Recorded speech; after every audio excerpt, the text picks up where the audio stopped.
9 రోజుల పాటు భక్త జనరంజకంగా జరగనున్న శ్రీవారి వార్షిక బ్రహ్మోత్సవాలకు ఆరంభ సూచకంగా అంకురార్పణ కార్యక్రమం ఇవాళ జరగనుంది.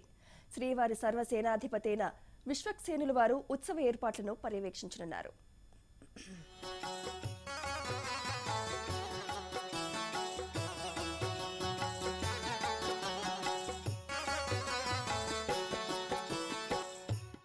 శ్రీవారి సాలకట్ల బ్రహ్మోత్సవాలకు ఆరంభ సూచికగా బుధవారం రాత్రి 7 గంటల నుండి 8 గంటల మధ్య అంకురార్పణ కార్యక్రమం శాస్త్రోక్తంగా జరగనున్నది. అక్టోబర్ 7వ తేదీ నుంచి 15వ తేదీ వరకు శ్రీవారి సాలకట్ల బ్రహ్మోత్సవాలు అంగరంగ వైభవంగా జరుగుతున్న నేపథ్యంలో ఉత్సవాల ప్రారంభానికి ముందు రోజు అంకురార్పణ కార్యక్రమం నిర్వహించడం ఆనవాయితీగా వస్తుంది. ఒక్క మాటలో చెప్పాలంటే వైకానస ఆగమ క్రతువుల్లో అంకురార్పణం లేదా బీజవాపనం అత్యంత ముఖ్యమైనది. ఏదైనా ఉత్సవం నిర్వహించే ముందు అది విజయవంతం కావాలని కోరుతూ స్వామివారిని ప్రార్థించేందుకు అంకురార్పణం నిర్వహిస్తారు.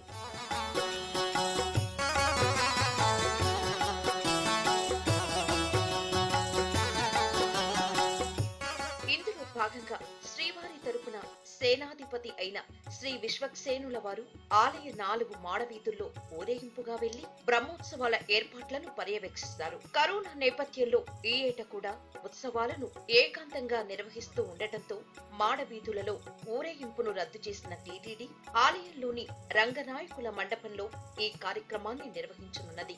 అంకురార్పణ చాలా విశిష్ట కార్యక్రమం.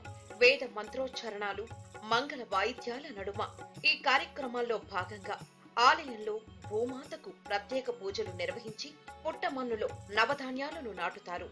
నవధాన్యాలకు మొలకలొచ్చే వరకు నీరు పోస్తారు. అంకురాలను మొలిపించే కార్యక్రమం కాబట్టి ఇది అంకురార్పణమైంది.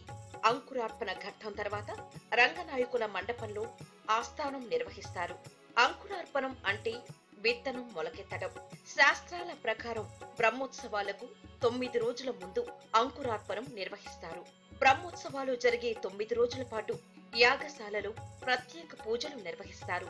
పుట్టుమన్నులో నవధాన్యాలు ఎంత బాగా అంకురిస్తాయో రాష్ట్రం అంత సుభిక్షంగా ఉంటుందని భక్తుల విశ్వాసం.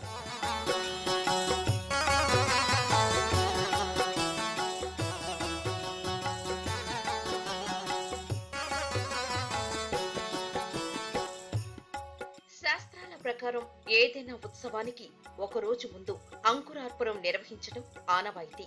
ఖగోళ శాస్త్రంలోని సిద్ధాంతాల ప్రకారమే ఇలా చేస్తారు. మొక్కలకు ఆది దేవత చంద్రుడు కాబట్టి రాత్రి సమయంలోనే విత్తనం నాటుతారు. ఆగమాల ప్రకారం విత్తనం బాగా మొలకెత్తటాన్ని ఉత్సవం విజయవంతానికి సూచికగా భావిస్తారు. పాలికలు అనే పాత్రలను విత్తనాలను నాటేందుకు వినియోగిస్తారు. విత్తనాలు నాటే సమయంలో వరుణ మంత్రాన్ని పఠించి నీళ్లు చల్లుతారు. దీంతో ఉత్సవాలకు అంకురార్పణ కార్యక్రమం ముగుస్తుంది.